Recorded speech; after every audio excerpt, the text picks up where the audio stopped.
না মুসলমান যে জায়গা থেকে এলেম অর্জন করে তার তিনটা চারটা দিক নির্দেশনা আছে। এর ভিতরে প্রথম নাম্বার যে দিক নির্দেশনা সেটা হলো মাদ্রাসা।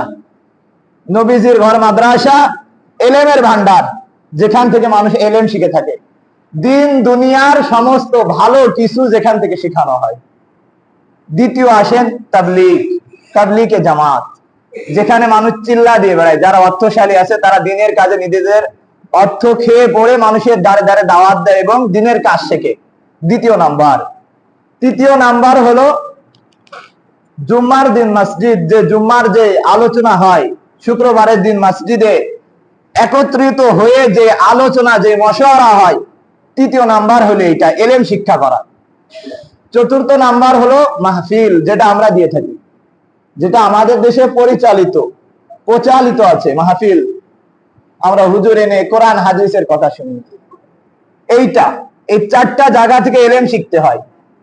এলেম আপনি অন্বেষণ করবেন, প্রথমে নিয়ত করবেন যে আমি কিসের জন্য যাইতেছি। আজকে যাই শুনবো তার ভিতরে যেই কথাটা আমার বেশি ভালো লাগে ওই কথাটা আমল করব। এর